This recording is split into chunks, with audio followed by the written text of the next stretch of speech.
Halo, selamat pagi. Assalamualaikum warahmatullahi wabarakatuh. Sahabat hobi semua, inilah kondisi terakhir tanaman cabai saya yang terkena fusarium. Saya melakukan penanaman kembali dengan metode infeksi mikorizа pada perakaran tanaman cabai.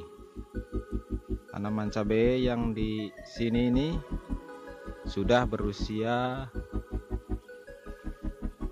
minggu kedua atau 17 hari, sekitar 17 hari, karena di awal kemarin saya melakukan pemupukan ada keterlambatan dikarenakan faktor cuaca yang masih kurang bersahabat.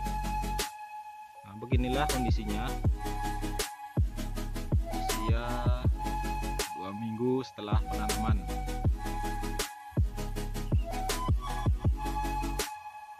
Perakarannya sudah mulai menyebar ya. Ini yang susulan ya, bisa dilihat, bisa dinilai, tidak ada rekayasa. Belalangnya banyak, rumputnya banyak.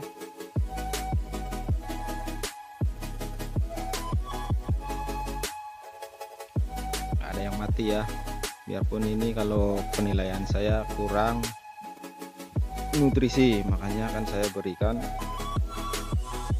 ZA untuk mempercepat pertumbuhan.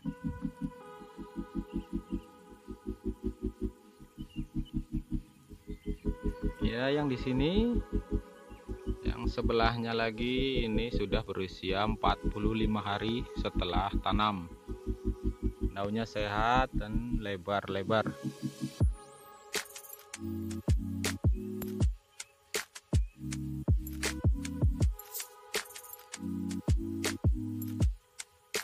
Sepertinya aman, tidak ada hama.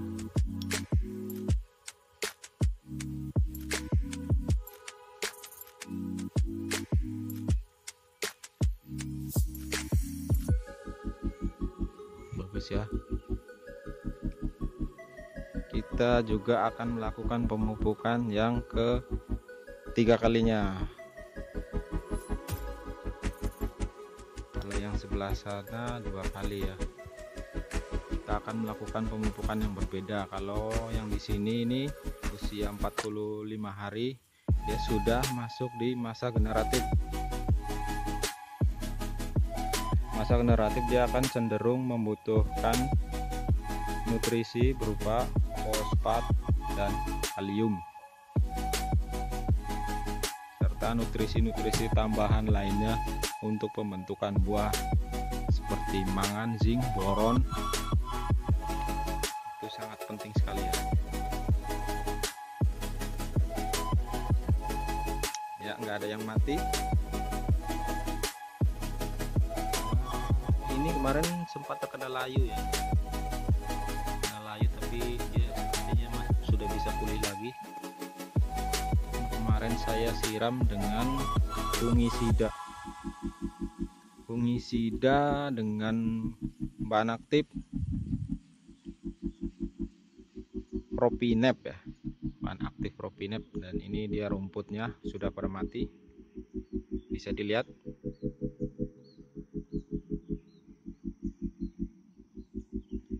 Ini membuktikan bahwa penyemprotan herbisida pada tanaman cabai itu aman. Lihat.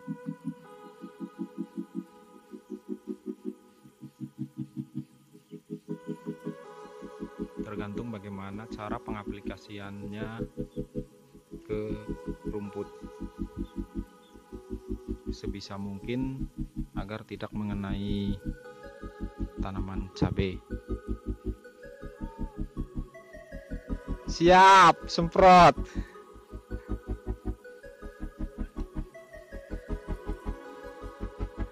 Ya, ada ya teman sebelah. Oke, mungkin di pertengahan minggu akan saya lakukan pruning ya. Pruning adalah perempelan pucuk-pucuk tunas air. Yang seperti ini. Sebentar.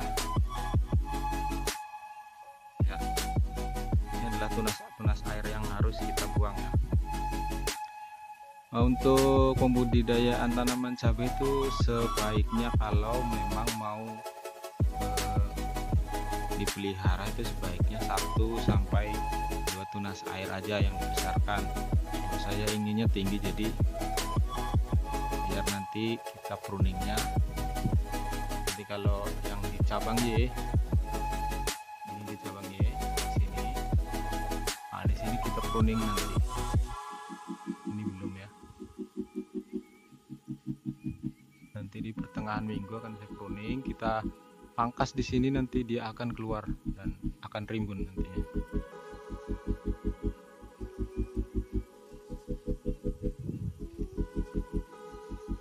Ini yang kemarin terkena virus Gemini ya. Bekasnya pun ada.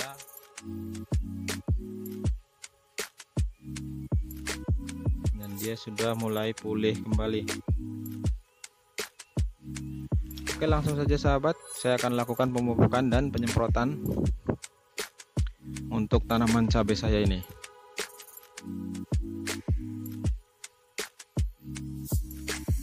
Langsung akan saya coba praktekkan untuk pemupukan kedua tanaman cabai kita. Tanaman cabai saya yang pemupukan kedua, berarti hari ini telah genap menginjak usia 17 hari setelah penanaman, atau sekitar 2 minggu. Oke, pupuk apa aja yang saya akan lakukan? Di sini saya akan meracik berupa NPK 1515 dan ZA. Karena sekarang cuacanya sudah hujannya sudah aman ya, nggak terlalu sering kayak kemarin. Jadi ZA-nya sudah bisa masuk. Tujuan pemberian ZA di sini untuk menghijaukan daun agar terlihat segar dan pertumbuhannya cepat. Ya, seperti apa? Langsung aja akan saya buat. Seperti biasa, saya akan melarutkan NPK-nya terlebih dahulu sebanyak 200 gram.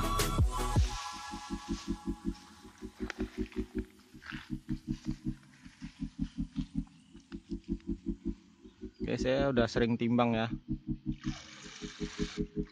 200 gram itu sekitar 1 gelas ditambah dengan segini. Ini sekitaran 200 gram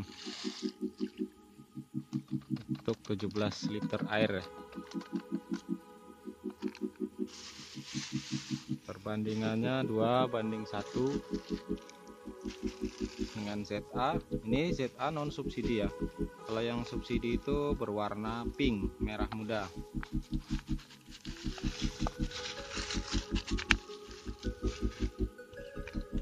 Ya.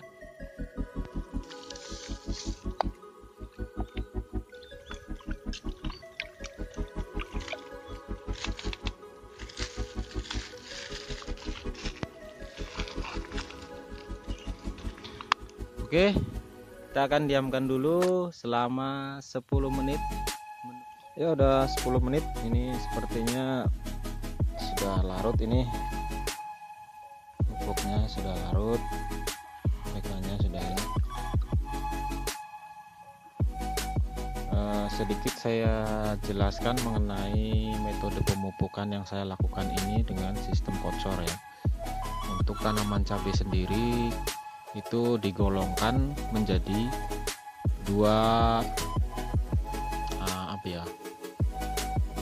base kali ya, dua ini. Yang pertama adalah fase vegetatif dan fase generatif. Di fase vegetatif ini adalah fase pertumbuhan awal dari tanaman cabai itu hingga berbunga. Sedangkan setelah pembungaan sampai pembuahan hingga panen itu masuk ke kategori generatif. Nah, untuk pemberian pupuk di fase vegetatif ini, tanaman cabai itu akan cenderung membutuhkan nitrogen yang lebih dominan. Makanya saya meracik pupuk ini mendominankan nitrogen melalui pupuk ZA. Kandungan pupuk ZA sendiri adalah nitrogennya sekitar 46%, sedangkan NPK itu hanya 16%. Seimbang ya, NPK itu pupuknya seimbang antara nitrogen, fosfat dan kalium itu sama, 16-16, 15-15, ada juga yang 20-20. Kalian bisa gunakan pupuk yang mana aja terserah. Intinya adalah di sini untuk di fase vegetatif itu sendiri, tanaman untuk pertumbuhannya itu lebih cenderung membutuhkan nitrogen yang lebih dominan, lebih tinggi. Jadi saya menggunakan perbandingan 2:1. Dan sedang di masa generatif, itu adalah masa pembungaan dan pembuahannya, itu akan membutuhkan fosfat yang banyak, jadi nitrogennya yang sedikit, kebalikannya. Makanya TS adalah triple super fosfat, SP ya. Kalau orang sini bilang ya SP36, sama aja sebenarnya, itu kandungannya fosfat yang dominan, lebih tinggi. Sedangkan metode pemupukan sendiri itu ada dua, yang saya ketahui itu ada dua, bisa melalui perakaran, bisa melalui daun ya. Ada vitamin daun atau pupuk daun, itu biasanya seperti merek dagang Gandasil, Topsil, dan banyak lagi ya, grower pun ada. Itu kita bisa melakukannya lewat penyemprotan. Oke, mungkin sekian dulu ulasan dari saya mengenai pupuk ya. Kalian bisa gunakan pupuk yang mana aja, terserah. Saya udah mencoba berkali-kali ya melalui percobaan saya, dan menurut saya ini takarannya ya sudah pas dan sangat hemat sekali. Makanya saya menggunakan sistem pengocoran. Seperti apa sih pemupukannya ya, saya akan peragakan.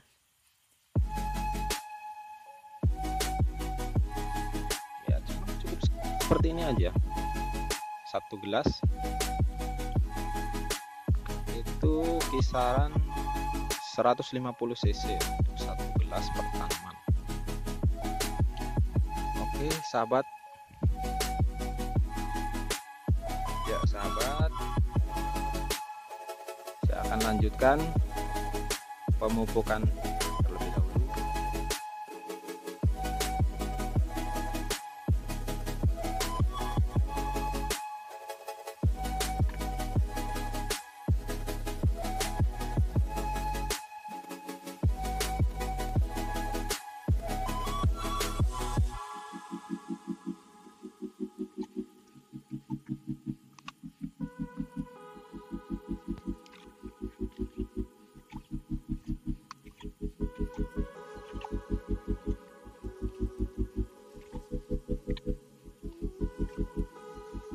Dia insektisida yang saya akan gunakan.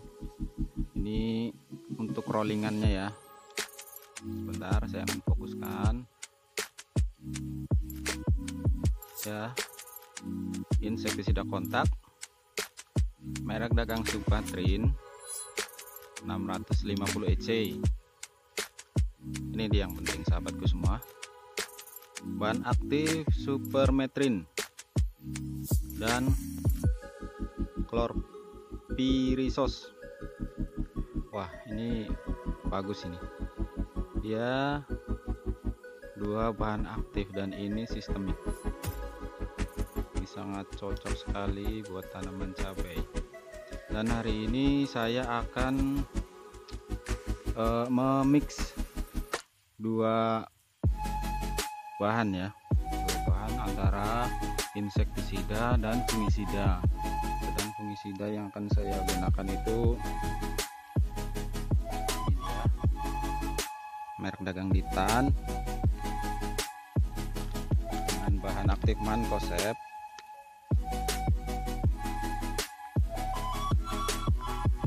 biasa ya, saya akan gunakan 1 sendok makan untuk 4 liter air, dan insektisida 0,5 sampai 1 mili per liter. Ini. Oke, untuk penggunaan insektisida sendiri kita harus paling tidak itu membutuhkan 2 dengan bahan aktif yang berbeda. Tujuannya adalah cara pengaplikasian kita nantinya itu harus di rolling.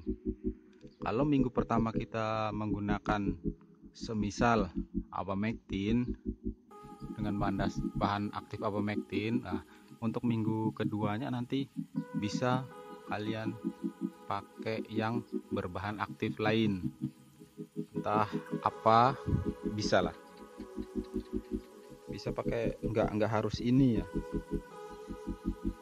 kalian bisa memilih nggak harus ini karena ada banyak sekali produk-produk insektisida di pasaran ya. Kalian bisa merolingnya, seenggaknya itu merolling itu akan mengurangi dampak residu pada hama itu sendiri. Oke, langsung saja akan saya racik ya. Oke sahabat, untuk peracikannya sendiri akan saya larutkan terlebih dahulu insektisidanya sebanyak 1 sendok teh,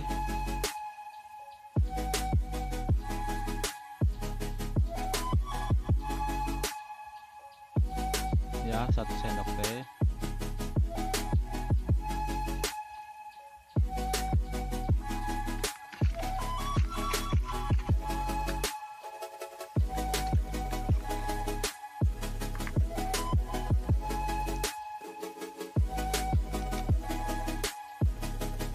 Karena ini dia ada kodenya ya, EC,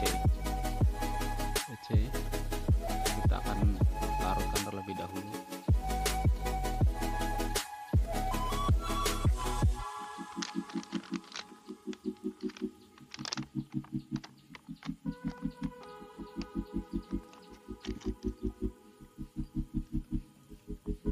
Ya cukup segini ya, cukup segini aja.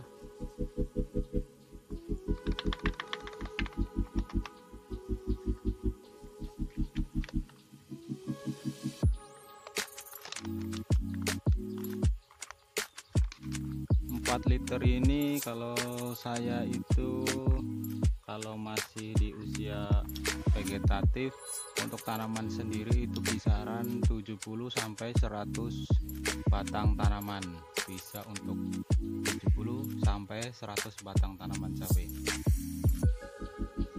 ya. Langsung saja saya akan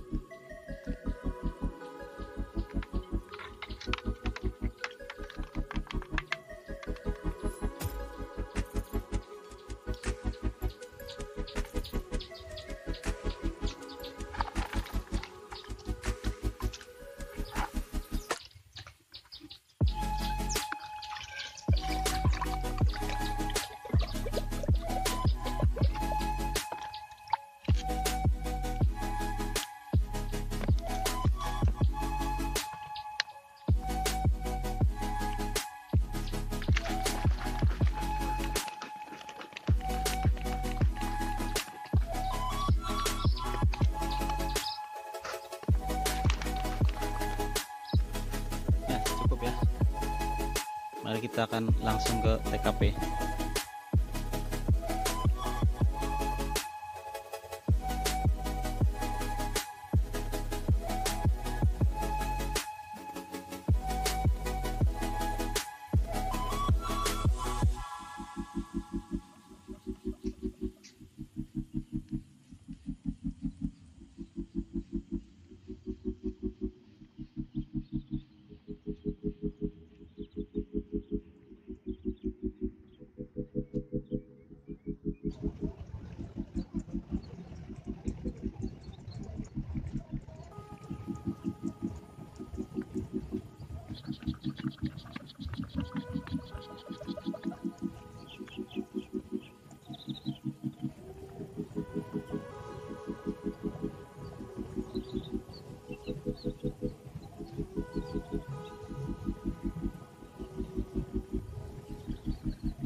sahabat bertani semuanya, hari ini telah saya selesai melakukan penyemprotan dan pemupukan perawatan di minggu kedua dan minggu ketiga.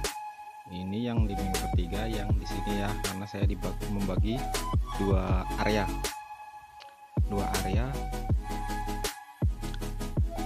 Kalian bisa menilai sendiri ya bagaimana. Oke, untuk perawatan minggu kedua ini mungkin cukup sekian dulu. Terima kasih, dan hobikanlah menanam mulai sekarang atau sedini mungkin ya. Dan itu menyenangkan kok. Saya nggak pernah bertani,